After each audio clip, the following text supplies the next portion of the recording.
22ರಿಂದ 25 ನಿಮಿಷಗಳಿವೆ. ಪ್ರಾಣ ಪ್ರತಿಷ್ಠಾಪನೆಯ ಕಾರ್ಯಕ್ರಮ ಪೂರ್ಣಗೊಳ್ಳುವುದಕ್ಕೆ ಪ್ರಧಾನಮಂತ್ರಿಗಳು ಎಲ್ಲಿದ್ದಾರೆ ಎಂಬ ಪ್ರಶ್ನೆ ಬಹು ಜನರಲ್ಲಿ ಕಾಣಿಸುತ್ತಿರಬಹುದು. ಯಾಕಂದರೆ ಹೆಲಿಕಾಪ್ಟರ್ ಬಂದಾಯಿತು, ಅಯೋಧ್ಯೆಯನ್ನು ತಲುಪಿದ್ದಾಯಿತು, ಆಮೇಲೆ ಎಲ್ಲಿ ಹೋದರು ಅಂತ. ಬಹುಶಃ ಪ್ರಧಾನಮಂತ್ರಿಗಳಿಗೆ ಪ್ರತ್ಯೇಕವಾದ ಒಂದು ದ್ವಾರವನ್ನು ಅಲ್ಲಿ ಮಾಡಿದ್ದಾರೆ. ಪೂರ್ವದ್ವಾರದಲ್ಲಿ ಅಲ್ಲಿ ಒಂದು ದ್ವಾರವನ್ನು ಮಾಡಿದ್ದಾರೆ. ಆ ದ್ವಾರದಲ್ಲಿ ಅವರು ಮತ್ತು ಯೋಗಿ ಆದಿತ್ಯನಾಥ್ ಮತ್ತು ಇನ್ನಿತರ ಯಾರು ಪ್ರಾಣ ಪ್ರತಿಷ್ಠಾಪನೆಯಲ್ಲಿ ಪಾಲ್ಗೊಳ್ಳಬೇಕು ಅವರುಗಳು ಅಲ್ಲಿಂದ ಒಳಗಡೆಗೆ ಈಗಾಗಲೇ ಹೋಗಿರ್ತಾರೆ. ಹಾಗಾಗಿ ಅಲ್ಲಿ ಕಾರ್ಯಕ್ರಮಗಳು ನಡೀತಾ ಇರುತ್ತವೆ. ನಾವು ಕೆಲವೇ ಕ್ಷಣದಲ್ಲಿ ಅವುಗಳ ವಿಷುವಲ್ಸ್ ಕೂಡ ನಂತರ ಅದು ಮುಗಿದ ನಂತರ ಒಂದು 2 ನಿಮಿಷ ಆಚೆಗೆ ಬರಬಹುದು ಅನಿಸುತ್ತೆ. ಅಮಿತ್ ಶಾ ಅವರು ಡೆಲ್ಲಿನಲ್ಲೇ ಪೂಜೆನ ರಾಮ ಮಂದಿರದಲ್ಲಿ ಒಂದು ಪೂಜೆ ಮಾಡ್ತಾರೆ. ಅದು ಮೋದಿಯವರು ತಮ್ಮ ಎಲ್ಲ ಕ್ಯಾಬಿನೆಟ್ಟಿನ ಸಹೋದ್ಯೋಗಿಗಳಿಗೆ ಕೊಟ್ಟಂತಹ ಆದೇಶ, ನೀವು ಎಲ್ಲೆಲ್ಲಿ ಇರ್ತೀರೋ ಅಲ್ಲಲ್ಲೇ ಪೂಜೆಗಳನ್ನು ಮಾಡ್ಕೊಳ್ಳಿ, ಯಾರೂ ಅಲ್ಲಿಗೆ ಬರೋಕ್ಕೆ ಹೋಗಬೇಡಿ, ಹೆಚ್ಚಿನ ಇದನ್ನು ಒತ್ತಡನ ಹಾಕಬೇಡಿ ಅಂತ. ಆಲ್ ರೈಟ್, ಇದು ರಾಮ ಮಂದಿರದ ಚರಿತ್ರೆ ಸೃಷ್ಟಿಸುವಂತಹ ಕ್ಷಣ ಸನ್ನಿಹಿತವಾಗಿ ಹೋಗಿದೆ. ನಾನು 4-6 ದಿನಗಳಿಂದ ಹೇಳ್ತಾನೆ ಇದ್ದೆ ಪದೇ ಪದೇ, ಯಾರು ಬರಲಿ ಯಾರು ಬಿಡಲಿ, ಯಾರು ಹೋಗಲಿ ಯಾರು ಹೋಗದೇ ಇರಲಿ, ಯಾರು ಏನೇ ಮಾತಾಡಿಕೊಳ್ಳಿ, ಇದು ಆಗೋ ಕೆಲಸ ಹಾಗೇ ಆಗತ್ತೆ. ಇದನ್ನು ತಡೆಯಲಿಕ್ಕೆ ಯಾವನ ಕೈಲೂ ಇನ್ನು ಸಾಧ್ಯವಿಲ್ಲ ಅಂತ ನಾನು ಅಂತ ಇದ್ವಿ. ಈಗ ಆ ಕ್ಷಣ ಬಂದು ಹೋಗಿದೆ. VVIPಗಳು, ಅತಿ ಮುಖ್ಯ ಗಣ್ಯ ಅತಿಥಿಗಳೆಲ್ಲ ಬಂದು ಅಲ್ಲಿ ಸೇರಿಕೊಂಡಾಗಿದೆ. ಒಳಗಡೆ ಕಾರ್ಯಗಳು ಪ್ರಾರಂಭ ಆಗಿರುವ ಸರ್ವ ಲಕ್ಷಣಗಳಿದೆ. 12 ಗಂಟೆಯವರೆಗೆ ಅವರು ವೀಕ್ಷಣೆಯನ್ನು ಮಾಡ್ತಾರೆ. 12 ಗಂಟೆ 5 ನಿಮಿಷದಿಂದ ಪ್ರಾಣ ಪ್ರತಿಷ್ಠಾಪನಾ ಪೂಜೆ ಆರಂಭ ಆಗಲೇಬೇಕು, ಹಾಗೇ ಆಗತ್ತೆ. ಕಾರಣ ಅದು ಆಯಾ ನಿಮಿಷಕ್ಕೆ ತಕ್ಕಂತೆ ಅದನ್ನು ಪ್ಲ್ಯಾನನ್ನು ಮಾಡಿರ್ತಾರೆ. ಅದನ್ನು ಏರ್ಪೇರು ಮಾಡಿಕೊಂಡು 1 ಗಂಟೆ ಬಿಟ್ಕೊಂಡು ಮಾಡೋಣ ಅನ್ನೋಕ್ಕಾಗಲ್ಲ. ಹಾಗಾಗಿ ಇನ್ನೊಂದು 10 ನಿಮಿಷದಲ್ಲಿ 5ರಿಂದ 10 ನಿಮಿಷದೊಳಗಡೆ ಪ್ರಾಣ ಪ್ರತಿಷ್ಠಾಪನೆಯ ಪೂಜೆಗಳು ಎಲ್ಲ ಪ್ರಾರಂಭ ಆಗುತ್ತೆ. ನೀವು ನೋಡ್ತಾ ಇರುವಂತಹ ದೃಶ್ಯಾವಳಿಗಳು, ಇದು ಕೊನೆಯ ಕ್ಷಣಗಳು. ನಮಗೆ ಇನ್ನು ಮುಂದೆ ಇಂತಹ ದೃಶ್ಯಗಳು ನಿಮಗೆ ಅಯೋಧ್ಯೆಯಲ್ಲಿ ಬಹುಶಃ ವರ್ಷಕ್ಕೆ ಪ್ರತಿದಿನ ಇರಬಹುದು, ಆದರೆ ಈ ಪರಿಪ್ರಮಾಣದಲ್ಲಿ ಇರಲಿಕ್ಕಿಲ್ಲ ಅಂತನ್ಸತ್ತೆ. ಆದರೆ ರಾಮೋತ್ಸವ ಮತ್ತು ಈ ಪ್ರಾಣ ಪ್ರತಿಷ್ಠಾಪನೆಯ ದಿನ, 2 ದಿನ ಬಹುಮುಖ್ಯವಾಗಿ ಭಾರತೀಯರ ಕ್ಯಾಲೆಂಡರ್ನಲ್ಲಿ ಸೇರಿಕೊಳ್ಳುತ್ತೆ. ಸಹಜವಾಗಿ ಅಲ್ಲಿ ಜನ ಸಾವಿರ ಲಕ್ಷಗಳ ಗಟ್ಟಲೆ ಜನ ಸೇರ್ಕೋತಾರೆ.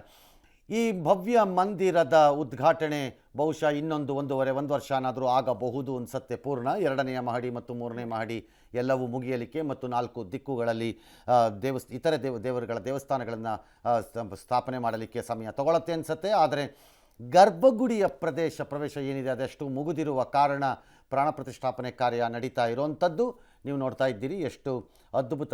ರಾಮ್ ವಿರಾಜಮಾನ್ ಹೇ ಅಂತಾರೆ ಇವರು ಹಿಂದಿನಲ್ಲಿ, ಅಂದರೆ ವಿರಾಜಮಾನನಾಗಿ ರಾಮ ಅಲ್ಲಿ ಇರ್ತಾನೆ ಅಂತ ಹೇಳ್ತಾರೆ. ಆದರೆ ಅಲ್ಲಿ ದೇವಸ್ಥಾನವೇ ಒಂದು ಅದ್ಭುತವಾದ ವಿರಾಜಮಾನ, ಅದು ಅದ್ಭುತವಾಗಿ ಕಾಣಿಸ್ತಾ ಇರುವಂಥದ್ದು. ಇತ್ತೀಚಿನ ದಿನಗಳಲ್ಲಿ ಅತ್ಯಂತ ಅಲ್ಪ ಅವಧಿಯಲ್ಲಿ ಮೂಡಿ ಬಂದಿರಬಹುದಾದ ನಿರ್ಮಿತವಾಗಿರಬಹುದಾದ ಒಂದು ದೇವಸ್ಥಾನ ಅಂದರೆ ಈ ಪರಿಪ್ರಮಾಣದಲ್ಲಿ ಇದೇ ಇರಬೇಕು ಅನಿಸುತ್ತೆ. ಇದರ ಹಿಂದೆ ಕೇವಲ 3 ವರ್ಷ ಅಥವಾ 4 ವರ್ಷಗಳ ಪರಿಶ್ರಮ ಅಲ್ಲ, 30 ವರ್ಷಗಳ ಪರಿಶ್ರಮ ಇದೆ. 92ರಲ್ಲಿ ಕಾರಸೇವಕರಿಂದ ನಡೆದಂತಹ ಘಟನೆಯಿಂದ ಆದ ನಂತರ ಅಲ್ಲಿ ತಯಾರಿಗಳು ನಡೆದಿತ್ತು. ಕಾರ್ಯಶಾಲೆಯಲ್ಲಿ ಕಂಬಗಳು, ಇತರ ಕೆಲಸಗಳೆಲ್ಲ ಮುಗಿದಿದ್ವು ಹೆಚ್ಚು ಕಡಿಮೆ. ಹಾಗಾಗಿ ಬಹು ಸುಲಭವಾಗಿದ್ದಾಗಿದೆ. ಸಾಮಾನ್ಯವಾಗಿ ಇಂತಹ ಅಭೂತಪೂರ್ವ ದೇವಸ್ಥಾನಗಳನ್ನು ನಾವು ಚರಿತ್ರೆಯ ಪುಟಗಳಲ್ಲಿ ನೋಡೋದು 10 ವರ್ಷ ನಡೀತು, 15 ವರ್ಷ ನಡೀತು, 40 ವರ್ಷ ನಡೀತು, 30 ವರ್ಷ ನಡೀತು ಇವುಗಳ ನಿರ್ಮಾಣ ಕಾರ್ಯಗಳು. ಅವತ್ತಿನ ದಿನ ತಂತ್ರಜ್ಞಾನವೂ ಹಾಗೇ ಇತ್ತು ಮತ್ತು ಉಪಕರಣಗಳ ಸೌಲಭ್ಯಗಳು ಹಾಗೇ ಇತ್ತು. ಹಾಗಾಗಿ ಸಹಜವಾಗಿ ತಡ ಆಗ್ತಿತ್ತು. ಆದರೆ ಈಗ ಅದಾದಂಗೆ ಇಲ್ಲ. ಅದ್ಭುತವಾದ ಒಂದು ಕಾಂಪ್ಲೆಕ್ಸು ರೆಡಿಯಾದಂಗಿದೆ. ಶ್ರೀರಾಮ ಜನ್ಮಭೂಮಿಯ ಪ್ರಾಣ ಪ್ರತಿಷ್ಠಾಪನೆಯ ಕಾರ್ಯ ಒಳಗಡೆಯಲ್ಲಿ ನಡೀತಾ ಇದ್ದರೆ, ಹೊರಗಡೆಯಲ್ಲಿ VVIPಗಳು ಎಲ್ಲರೂ ನಿಮ್ಮ ರೀತಿಯೇ ಸ್ವಲ್ಪ ಭಿನ್ನವಾಗಿ ಸ್ಥಳ ವ್ಯತ್ಯಾಸವಿದೆ ಅಷ್ಟೇ.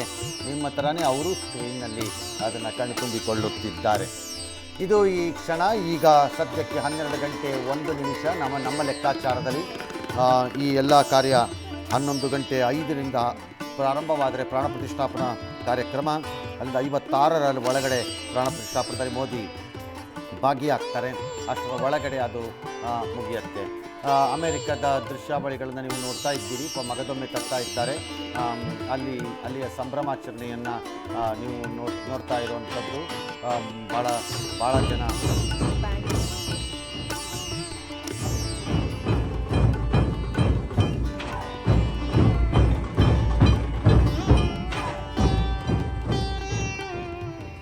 ಪ್ರಾಣ ಪ್ರತಿಷ್ಠಾಪನೆಯ ಅಂತಂದರೆ ಪ್ರಾಣ ಅಥವಾ ಜೀವಶಕ್ತಿಯನ್ನು ಮತ್ತು ಪ್ರತಿಷ್ಠಾ ಅಂತಂದರೆ ಪ್ರತಿಷ್ಠಾಪನೆಯನ್ನು ಮಾಡುವುದು, ಜೀವಶಕ್ತಿಯನ್ನು ಪ್ರಾಣವನ್ನು ಪ್ರತಿಷ್ಠಾಪನೆಯನ್ನು ಮಾಡುವುದು ಹಿಂದೂ ಧರ್ಮದ ನಂಬಿಕೆ.